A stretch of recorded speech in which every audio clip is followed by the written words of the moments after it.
இன்னைக்கு நம்ம பார்க்க போற இந்த கேஸ் வந்துட்டு கொஞ்சம் வித்தியாசமான கேஸ் அப்படின்னே சொல்லலாம். ஒரு நபர் ரொம்ப மோசமான முறையில் பல கொலைகளை பண்ணிக்கிட்டு இருக்கான். அந்த நபர் ஒரு சமயம் மாட்டிக்கிறாரு. மாட்டிக்கிட்ட அந்த நபரை பார்த்து போலீஸ் ஆஃபீஸர் ஏன் இந்த கொலைகளெல்லாம் பண்ண அப்படின்னு கேட்டதுக்கு, நான் இந்த சிட்டியோட நன்மைக்காக தான் பண்ணேன், நான் மட்டும் இந்த கொலைகளை பண்ணல அப்படின்னு சொன்னா இந்த ஒட்டுமொத்த கலிபோர்னியாவும் நிலநடுக்க வந்து அழிஞ்சு போயிருக்கும் அப்படின்னு சொல்றாரு. இந்த நபருடைய பேரு ஹெர்பர்ட் முல்லன். யார் இந்த நபர், எதனால இப்படிலாம் பண்ணாரு, இந்த கொலைகளை அவர் எதுக்கு பண்ணணும்? ஹலோ ஃப்ரெண்ட்ஸ், நான் உங்க சாமி.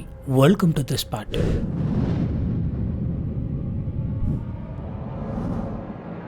18 ஏப்ரல் 1947 கலிபோர்னியா ஷாலின் சிட்டி. இங்க தான் ஹெர்பர்ட் முல்லன் அப்படின்றவர் பிறக்கிறாரு. இவங்க அப்பா வந்துட்டு 2ஆம் உலக போர்ல வேலை செஞ்சவர். அதனால அங்க இருக்கக்கூடிய ஆயுதங்களை எப்படி பயன்படுத்தணும் அப்படின்ற எல்லா விஷயங்களுமே இவருக்கு ரொம்பவே தெளிவா தெரியும். இதனால இவர் அவருடைய பையனான முல்லனுக்கும் எல்லா ஆயுதத்தையும் எப்படி பயன்படுத்தணும் அப்படின்ற விஷயங்கள் எல்லாத்தையும் சொல்லி தந்திருந்தாரு. இதனால முல்லனுக்கு சின்ன வயசுல இருந்தே ஒவ்வொரு ஆயுதத்தையும் எப்படி யூஸ் பண்ணும், முக்கியமா கன் எப்படி யூஸ் பண்ணும் அப்படிங்கிறது ரொம்பவே தெளிவா தெரியும். இந்த ஹெர்பர்ட் முல்லனுடைய அப்பா வந்து பயங்கர ஸ்ட்ரிக்டான ஒரு ஆள் அப்படின்னாலும் அவர் எல்லாத்துக்கெல்லாம் கோவப்பட மாட்டாராம். அனாவசியமான விஷயத்துக்கெல்லாம் வந்துட்டு டென்ஷன் ஆக மாட்டாரு. இதனால இவங்க ஃபேமிலி ரொம்பவே நார்மலா தான் இருந்தது. இதுல இருந்து நம்மளுக்கு ஒரு விஷயம் தெளிவா புரிஞ்சிருக்கும். சின்ன வயசுல இவருக்கு கஷ்டம் அப்படின்னு சொல்லி எதுவுமே இருந்தது கிடையாது. ரொம்ப நார்மலா தான் இருந்திருக்கு. இந்த முல்லன் வந்துட்டு ஸ்கூல் டைம்ல ஒரு அத்லெட்டிக் ஸ்டூடெண்டா இருந்தாரு. ஸ்போர்ட்ஸ்ல மட்டும் கிடையாது, படிக்கிறதுலயுமே ரொம்பவே நல்லா பெர்ஃபார்ம் பண்ணியிருந்தாரு. இதனால முல்லனோட டீச்சர்ஸும் சரி, கூட படிக்கிறவங்களும் சரி ரொம்பவே ஹாப்பியா இருந்தாங்க. 1965 முல்லனுக்கு 18 வயசானது.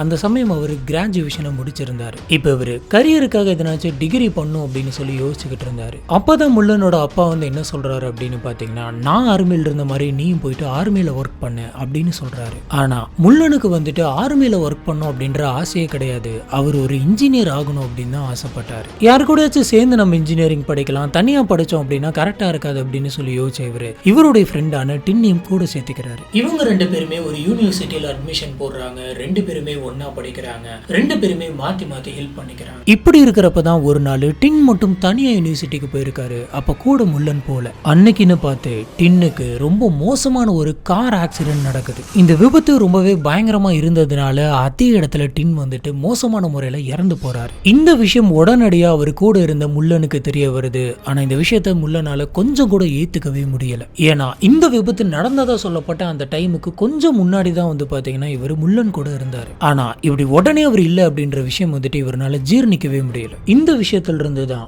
முல்லன் மன அளவுல ரொம்ப மோசமா பாதிக்கப்படுறாரு. இப்ப இவர் என்ன பண்ணிருக்காரு அப்படின்னு பாத்தீங்கன்னா, டெய்லியும் போயிட்டு ஒவ்வொரு வீட்டு கதவா தட்டி இங்க டின் இருக்கானா, டின் வந்தானா அப்படின்னு கேட்பாராம். அந்த வீட்டுக்குள்ள இருக்கிறவங்க எல்லாம் இல்ல அப்படின்னு சொன்னா, அவன் என்னோட ஃப்ரெண்டு தான், வந்தா என்கிட்ட சொல்லுங்க அப்படின்னு சொல்லிட்டு அந்த இடத்த விட்டு போவாராம். அவருக்கு அவர் ஃப்ரெண்டு இறந்து போனதை கொஞ்சம் கூட ஏத்துக்க முடியல. சொல்ல போனா சில இடங்கள்ல இவர் டின்னுக்காக கோயில் கட்டணும் அப்படின்லாம் பிளான் பண்ணியிருந்தாரு. எல்லா கோயிலுக்குமே போயிட்டு அங்க உட்காந்து டின் கூட பேசுறதுக்கு ரொம்ப முயற்சி பண்ணுவாராம். இந்த சமயம் தான் முல்லன் வந்து பாத்தீங்கன்னா கொஞ்சம் கொஞ்சமா அவரோட வீட்டுல இருக்கவங்க கூட பேசுறதை நிறுத்திடுறாரு. இப்ப இவரு யாருக்கிட்டையுமே பேசுறது இல்ல. ரொம்ப தனியா ஒரு ரூமோடைய மூலையில போயிட்டு அமைதியா உட்காந்துருப்பாராம். சில புக்ஸும் இவரு படிக்க ஆரம்பிச்சிருக்காரு. இவர் படிச்சுக்கிட்டு இருந்த புக்ஸ் எல்லாம் வந்து பாத்தீங்கன்னா மரணத்துக்கு பின்னாடி என்ன ஆகும், ரீபத் வந்து எப்படி நிகழும் அப்படின்ற மாதிரி தான் படிச்சுட்டு இருந்திருக்காரு. இவருக்கு கண்டிப்பா டின் வந்துட்டு மறுபிறவி எடுத்து வந்துருவான், நம்ம கிட்ட வருவான் அப்படின்ற மாதிரியான எண்ணம் ரொம்பவே அதிகமா இருந்தது. அவர் யூனிவர்சிட்டியில படிச்சுக்கிட்டு இருந்த அந்த விஷயங்கள் எல்லாத்தையுமே விட்டுட்டு முழு நேரமா வீட்டுல உட்காந்து டின் மறுபடியும் வரதுக்கு என்னென்ன பண்ண முடியும் அப்படின்னு சொல்லி சம்பந்தமே இல்லாம சில ரிசர்ச் எல்லாம் பண்ணிட்டு இருந்திருக்காரு. இப்ப இவர் பிலாசபி பத்தி எல்லாம் தெரிஞ்சுக்கிறாரு. நிறைய பிலாசபி சம்பந்தப்பட்ட கோர்சஸ்லாம் போயிட்டு ஜாயின் பண்றாரு. இப்படி இந்த மாதிரியான பிலாசபிஸை இவர் அடிக்கடி படிக்க டின் வந்துட்டு சாதாரணமா இருக்க கிடையாது. டின்னுடைய சாவுக்கு பின்னாடி ஏதோ ஒரு மர்மம் இருக்கு, ஏதோ ஒரு தத்துவம் இருக்கு அப்படின்ற மாதிரிலாம் யோசிக்க ஆரம்பிக்கிறாரு. இவர் இப்படி பண்ணிக்கிட்டு இருந்த அந்த சமயமும் இவர் தனியா தான் வீட்டுல இருப்பாராம், யார் கூடயும் பழக மாட்டாராம். கண்டிப்பா டின் வந்துட்டு இன்னைக்கு வீட்டுக்கு வந்துடும் அப்படின்னு சொல்லி ரொம்ப நேரம் ஒரே இடத்துல வெயிட் பண்ணிக்கிட்டே இருப்பாராம். முல்லனை வந்து ட்ரீட் பண்ண டாக்டர்ஸ் எல்லாம் என்ன சொல்றாங்க அப்படின்னு பாத்தீங்கன்னா, அவர் படிச்ச விஷயங்கள் பிலாசபி எல்லாத்தையுமே அவரு வேற மாதிரி புரிஞ்சுக்கிட்டு ரொம்ப இன்டெப்தா அதுக்குள்ள போயிட்டாரு அப்படின்னு சொல்றாங்க. 1968ல முல்லனோட கேர்ள் ஃப்ரெண்டு வந்துட்டு அவரை விட்டுட்டு போறாங்க. அதுக்கான காரணம் என்ன அப்படின்னு பாத்தீங்கன்னா, முல்லன் கொஞ்சம் கூட ஆடாம அசையாம ஒரே இடத்துல ரொம்ப அமைதியா ரொம்ப நேரம் ஒரே இடத்துல உட்காந்துக்கிட்டு ஒரு ஃப்ரெண்டு எப்போ வருவார் அப்படின்னு சொல்லி பார்த்துட்டு அப்படியே வெயிட் பண்ணிக்கிட்டே இருப்பாராம். இதெல்லாம் பாக்குறப்ப இவங்களுக்கு ஒரு மாதிரி வினோதமா இருந்திருக்கு, பயமாவும் இருந்திருக்கு. அதுவும் போக முல்லன் பேசுறதே வந்துட்டு ரொம்ப வித்தியாசமா இருந்திருக்கு. இது எதுவுமே நம்மளுக்கு ஒத்து வராது அப்படின்னு சொல்லிட்டு அவங்க பிரேக்கப் பண்ணிட்டு போறாங்க. இப்படி இவங்களோட கேர்ள் ஃப்ரெண்டு வந்துட்டு அவங்கள விட்டுட்டு போனது முல்லனுக்கு கொஞ்சம் கூட ஷாக்கிங்காவே இல்லை. இந்த சமயம் முல்லன் படிக்கிறதுக்காக எடுத்திருந்த அவரோட வீட்டுல இருந்து அவருடைய சொந்த வீட்டுக்கு போறாரு. இப்படி போன இவர் அவரோட பேரண்ட்ஸ் கிட்ட சொல்லுங்க, இதுக்கு மேல நான் ஃபியூச்சர்ல என்ன பண்றது அப்படின்னு கேட்கிறாரு. அதுக்கு முள்ளனுடைய அப்பா அம்மா வந்துட்டு ஃபர்ஸ்ட் நீ கல்யாணம் பண்ணிக்கணும், ஆனா நீ இந்த நிலைமையில இருந்து அப்படின்னு சொன்னா யாருமே உனக்கு பொண்ணு தர மாட்டாங்க. இதனால முதல்ல நீ போயிட்டு ஒரு நல்ல டாக்டரா கன்சல்ட் பண்ணு, அவங்க கிட்ட ட்ரீட்மெண்ட் எடுத்துக்க, இந்த விஷயத்துல இருந்து நீ வெளியில வா, அதுக்கப்புறமா கல்யாணம் பண்ணிக்கிட்டு சந்தோஷமா இரு அப்படின்னு சொல்றாங்க. இதனால முள்ளன் வந்துட்டு ஒரு நல்ல ஹாஸ்பிட்டலா போயிட்டு டாக்டர் கிட்ட போயிட்டு பேசி ட்ரீட்மெண்ட் பாக்குறாரு. அந்த டாக்டர் வந்துட்டு இவருக்கு நிறைய டேப்லெட்ஸ் எல்லாம் வந்து எழுதி தந்திருக்காங்க. ஆனா முள்ளனுக்கு டாக்டர்ஸ் எழுதி தந்த எந்த ஒரு டேப்லெட்டுமே பிடிக்கல. அவர் மறுபடியும் வீட்டுக்கே போயிடலாம் அப்படின்னு சொல்லி யோசிச்சாரு. இதுக்கப்புறம் தான் முள்ளனுக்கு சில இல்லூஷன்ஸ் எல்லாம் தோண ஆரம்பிச்சது. அவருக்கு ஸ்கிசோஃப்ரேனியா அப்படின்ற ஒரு கண்டிஷன் இருந்தது. இப்படியே கொஞ்ச நாள் போச்சு. முள்ளன் வந்துட்டு வீட்டுல இருந்து கொஞ்சம் கொஞ்சமா வெளியில வராரு. கலிபோர்னியாவில் அவருக்குன்னு சொல்லிட்டு ஒரு வேலையை தேடிக்கிறாரு. அந்த வேலை மூலமா அவருக்கு கிடைச்ச அந்த காசெல்லாம் கொஞ்சம் கொஞ்சமா சேர்த்து வச்சு சில போதைப் பொருட்கள்லாம் வாங்க ஆரம்பிக்கிறாரு. இந்த பழக்கம் அவருக்கு எப்படி வந்திருக்கு அப்படின்னு பார்த்தீங்கன்னா, அந்த சமயம் அவர் சேர்ந்த ஒரு செட்டு, அந்த ஃப்ரெண்ட்ஸ் சர்க்கிள்னால அவங்களாம் வந்துட்டு இந்த மாதிரி போதைப் பொருட்களை யூஸ் பண்ணுவாங்க அப்படின்றதுனால இவரும் அவங்க கூட சேர்ந்து கத்துக்கிட்டாரு. இப்படியே முள்ளன் வந்துட்டு போதைப் பொருட்களை அதிகமாக பயன்படுத்த ஒரு கட்டத்துக்கு மேல கண்ட்ரோலே இல்லாம யூஸ் பண்ண ஆரம்பிக்கிறாரு. இதுல முள்ளனுக்கு ரெஸ்லிங் அப்படின்னா ரொம்ப ரொம்ப பிடிக்குமா, ஆனா பெருசா அவரால் எந்த ஒரு மேட்ச்லயும் போயிட்டு கலந்துக்க முடியல. ஏன்னா முள்ளன் வந்துட்டு அந்த ரெஸ்லிங் கேம்ல ரூல்ஸையும் தாண்டி பெல் அடிச்சதுக்கு அப்புறமும் ஆப்பனண்ட்டை போட்டு பயங்கரமா அடிச்சுக்கிட்டே இருந்திருக்காரு. இவரோட இந்த மாதிரியான ஆட்டிடியூட பார்த்ததுக்கு அப்புறமா இவரை கேம்ல யாருமே சேர்த்திக்கல. இன்னும் சொல்ல போனா நடுவுல இந்த விஷயத்தை ஸ்டாப் பண்றதுக்காக ரெஃபரி 2-3 தடவை உள்ள வந்து அவருமே பயங்கரமா அடி வாங்கியிருக்காரு. 1972 இந்த சமயம் முள்ளனுக்கு 25 வயசு ஆகுது. ஆனா அப்பயுமே அவரோட மைண்ட் ஃபுல்லா அவரோட ஃப்ரெண்டு விஷயம் தான் ஓடிக்கிட்டே இருந்திருக்கு. அவர் மைண்ட்ல அப்ப என்ன போயிட்டு இருந்தது அப்படின்னு பாத்தீங்கன்னா, ஏதோ ஒரு விசித்திரமான ஒரு விஷயம் இருக்கு, அதுதான் வந்து நம்மளோட ஃப்ரெண்டை கொலை பண்ணிட்டு போயிடுச்சு. அப்ப வந்தது இதோட நிக்காது, அது மறுபடியும் வரத்தான் போகுது அப்படின்ற மாதிரியும் யோசிச்சாரு. மறுபடியும் இதை பத்தி யோசிச்சுக்கிட்டு அவர் ரூமோட மூலையில போயிட்டு தனியா உட்காந்துட்டு இருந்தப்ப அவரோட காதுல ஒரு குரல் கேட்டிருக்கு. அந்த குரல் என்ன சொல்லியிருக்கு அப்படின்னு பாத்தீங்கன்னா, போன தடவை வந்தப்ப நான் உன்னோட ஃப்ரெண்டை கொண்டு கூட்டு போயிட்டேன், இந்த முறை நான் மறுபடியும் வருவேன், ஆனா சாதாரணமா வரமாட்டேன், ஒரு பெரிய இயற்கை சீற்றமா வருவேன், எர்த்குவேக்கா வருவேன் அப்படின்ற மாதிரி சொல்லியிருக்கு. இந்த எர்த்குவேக்னால கலிபோர்னியாவில் வாழக்கூடிய பல மக்கள் வந்துட்டு இறந்து போறாங்க. சொல்லப்போனா கலிபோர்னியாவே அழிய போகுது. ஆனா இந்த எர்த்குவேக்கை நிறுத்துறதுக்கு சில மனிதர்களுடைய உயிர் வந்துட்டு தேவைப்படுது அப்படின்னு கேக்குது. இந்த மாதிரி அவர் யோசிச்சுக்கிட்டு இருந்திருக்காரு. அவரோட மைண்ட்ல எல்லா இன்சிடென்ட்டையுமே ஒன்னோட ஒன்னு லிங்க் பண்ண ஆரம்பிக்கிறாரு. உதாரணத்துக்கு அவர் ஏப்ரல் 18 பிறந்திருக்காரு. அந்த சமயமா சான் பிரான்சிஸ்கோல ஒரு நிலநடுக்கம் வந்திருக்கு. அதுல 196 பேர் பக்கமா இறந்து போயிருந்தாங்க. அதுல 3000 பேருக்கு மேல வேலை இல்லாம சுத்திட்டு இருந்தாங்க. அதனால நான் பிறந்ததுக்கும் இதுக்குமே ஏதோ ஒரு சம்பந்தம் இருக்கு. சொல்லப்போனா இந்த கலிபோர்னியாவை காப்பாற்றணும் அப்படிங்கிறதுக்காக தான் கடவுள் என்ன அனுப்பி வச்சிருக்காரு அப்படின்னு நம்பினாரு. கூடவே அவர் என்ன யோசிக்கிறாரு அப்படின்னு பாத்தீங்கன்னா, ஏன் இவ்வளவு நாள் அமெரிக்காவில் எந்த ஒரு நிலநடுக்கமும் வரல,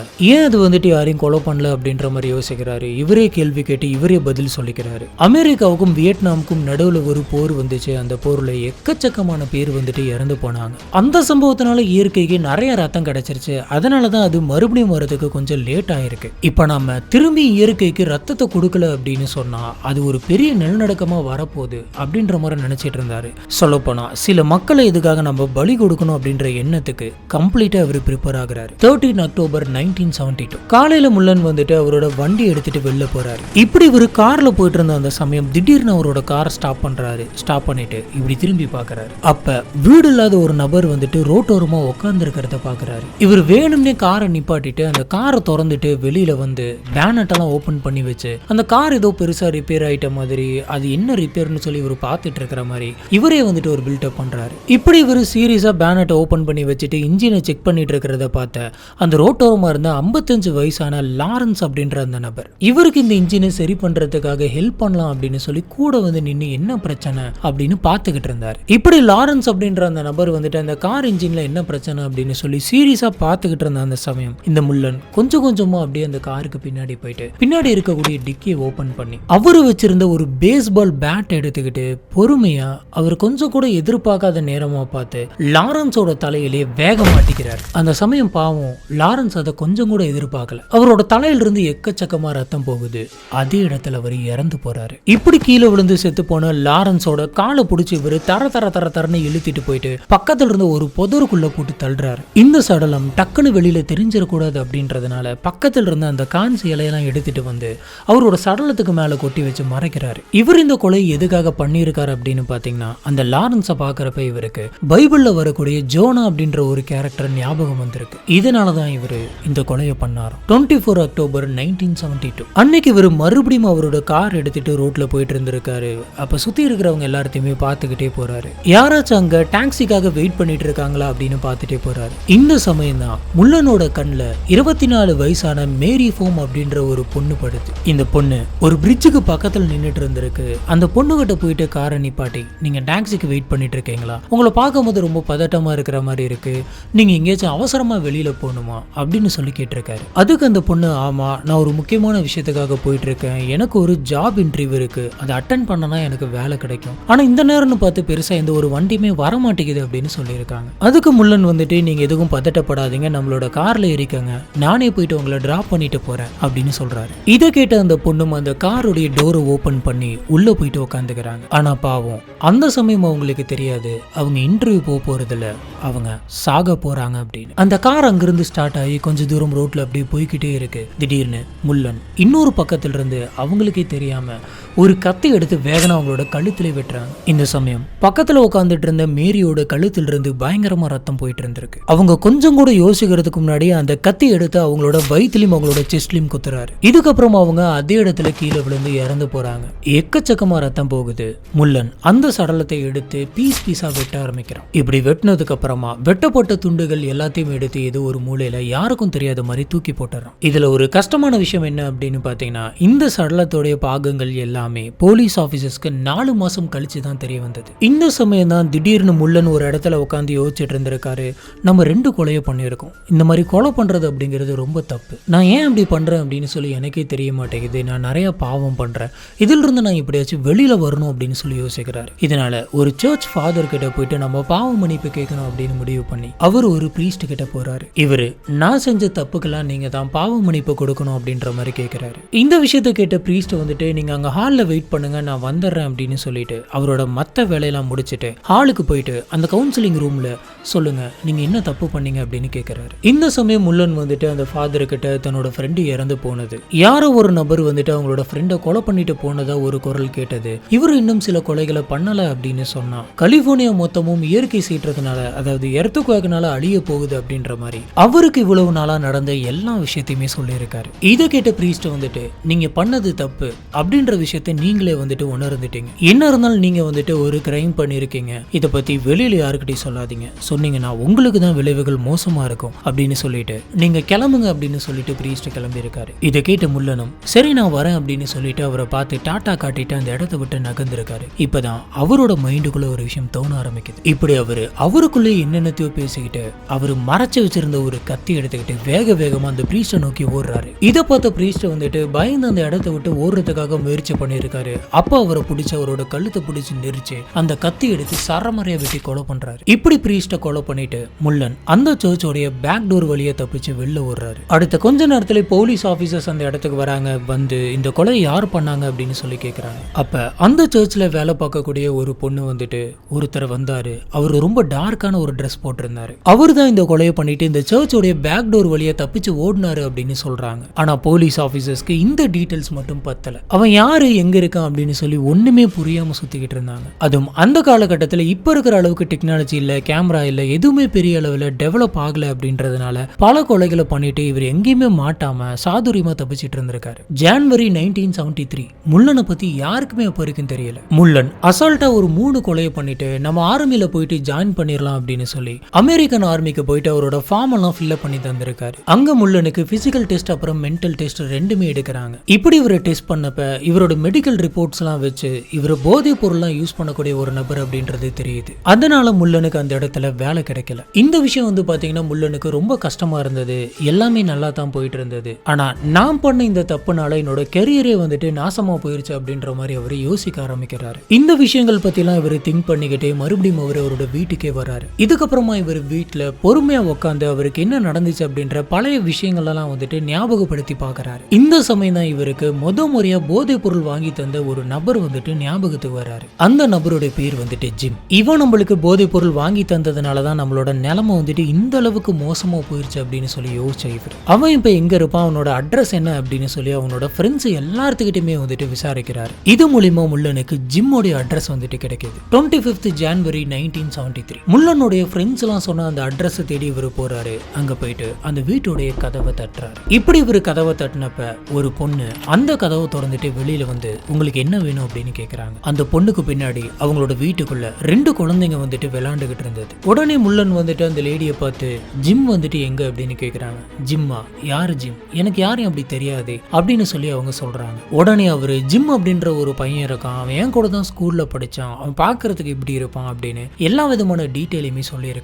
இதை கேட்ட இவங்க என்ன சொல்றீங்க, ஜிம் அப்படின்னு சொல்லிட்டு எனக்கு யாரையுமே தெரியாது, என்னோட ஹஸ்பண்ட் வந்துட்டு வேலைக்காக போயிருக்காரு, நான் வீட்டுல தனியா இருக்கேன், இந்த மாதிரி வந்து இப்படி கேட்டுட்டு இருக்காதீங்க அப்படின்ற மாதிரி சொல்றாங்க. சரி நான் கிளம்புறேன், ஜிம்மை பத்தி உங்களுக்கு எதனாச்சும் தெரிஞ்சது அப்படின்னு சொன்னா மறக்காம என்கிட்ட சொல்லுங்க அப்படின்னு சொல்றாங்க. கூடவே உங்களுக்கு ஜிம்மை பத்தி வேற எதனாச்சும் தெரியுமா அப்படின்னு சொல்லி யோசிச்சு பாருங்க அப்படின்னு இவரு கேட்டுக்கிட்டே இருக்காரு. இப்பதான் ஒரு கட்டத்துல அந்த லேடி வந்துட்டு ஆமா எனக்கு கொஞ்சம் ஞாபகம் இருக்கு, இதுக்கு முன்னாடி இந்த வீட்டுல வந்துட்டு அந்த ஜிம்ன்றவர் தான் தங்கியிருப்பார் அப்படின்னு நினைக்கிறேன், நாங்களும் இப்பதான் புதுசா குடி வந்திருக்கோம் அப்படின்ற மாதிரி சொல்றாங்க. இதை கேட்ட உடனே இதுக்கு முன்னாடி இங்க தங்கினவருடைய இந்த அட்ரஸ் வந்துட்டு உங்களுக்கு தெரியுமா அப்படின்னு கேட்கிறாரு. அதுக்கு அந்த லேடியும் அவரோட அட்ரஸ் வந்துட்டு என்கிட்ட இருக்கு அப்படின்னு சொல்றாங்க. உடனே இவங்க அந்த அட்ரஸை எழுதி தராங்க. முள்ளன் ஜிம்மோட அட்ரஸை வாங்கிட்டு அந்த இடத்த விட்டு போறாரு. இப்படி அட்ரஸ் வாங்கிட்டு போன முள்ளன் வந்துட்டு கொஞ்சம் தூரம் தான் வெளியில போயிருப்பாரு. மறுபடியும் ஏதோ ஒண்ணு யோசிச்சுட்டு திருப்பியும் வீட்டுக்கு வந்து அந்த வீட்டுடைய கதவை தட்டுறாரு. அந்த லேடி மறுபடியும் அந்த டோர் ஓபன் பண்ணி திறக்கிறாங்க.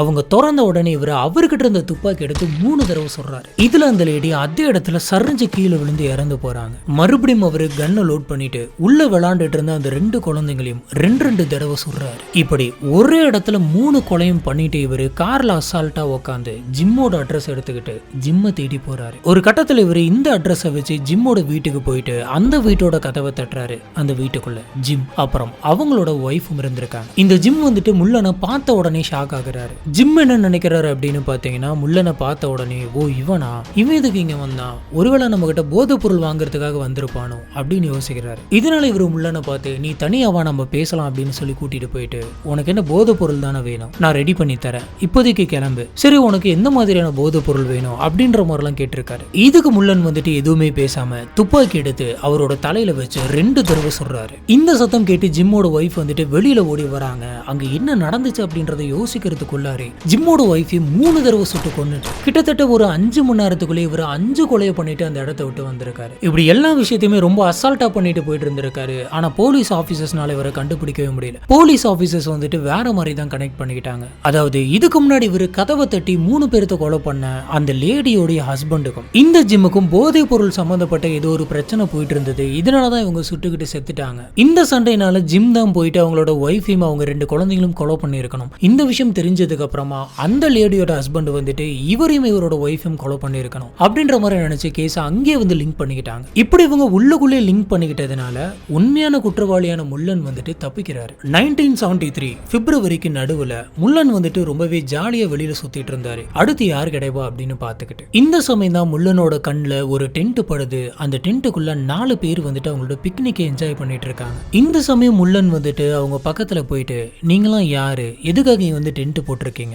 நான் இந்த பார்க்குடைய கார்டு, என்கிட்ட முறையா நீங்க பர்மிஷன் கேட்காமலே இந்த டென்ட் போட்டிருக்கீங்க, மரியாதை இந்த இடத்த விட்டு காலி பண்ணுங்க அப்படின்னு சொல்றாரு. இந்த விஷயத்தை கேட்ட அந்த டென்ட்டுக்குள்ள இருந்தவங்களாம் அப்படிலாம் எங்களால போக முடியாது அப்படின்னு சொல்லியிருக்காங்க. அதுக்கு முள்ளன் வந்துட்டு ஓ அப்படியா அப்படின்னு சொல்லி அவரு கையில இருந்து துப்பாக்கி எடுத்து அந்த 4 பேர்த்தையும் கேம்புக்குள்ளே வச்சு சுட்டு தள்ளுறாரு. பாவம் அவங்களால அந்த இடத்த விட்டு ஓட முடியாம அங்கேயே வந்துட்டு சாகுறாங்க. உடனே இவரு அந்த 4 பேர்த்தோட சடலத்தையும் தரன்னு இழுத்துட்டு போயிட்டு அங்க இருந்த ஒவ்வொரு புதருக்குள்ளையும் மறைச்சு வச்சு அதுக்கு மேல இலை செடி கொடின்னு எல்லாத்தையுமே மூடி வைக்கிறாரு. இந்த சம்பவம் நடந்த கரெக்டா 1 வாரம் கழிச்சுதான் இந்த மாதிரி சடலங்கள்லாம் இங்க இருக்கு அப்படின்ற விஷயமே போலீஸ்க்கு தெரியும். 13th February 1973 முள்ளன் ஜன்னல் பக்கத்துல உட்காந்து இப்படி வெளியில வேடிக்கை பார்த்துட்டு இருந்தாரு. அப்ப அந்த சமயம் ஒரு ஃபிஷர் மேன் வந்துட்டு கிராஸ் ஆகி போயிட்டு இருந்தாரு. அவரு மீன் பிடிக்கிறதுக்கான தூண்டில அவரோட தோல்ல போட்டுக்கிட்டு மீன் பிடிக்கிறதுக்காக ஒரு பக்கெட்டையும் கையில எடுத்துட்டு போயிட்டு இருந்தாரு. இந்த விஷயத்தை பார்த்த முள்ளனுக்கு என்ன தோணுச்சு அப்படின்னே தெரியல. திடீர்னு துப்பாக்கி எடுத்து ஜன்னல் வழியாவே தலைக்கு எய்ம் பண்ணி அவரை சுட்டு கொலை பண்றாரு. அவர் அதே இடத்துல இறந்து போறாரு.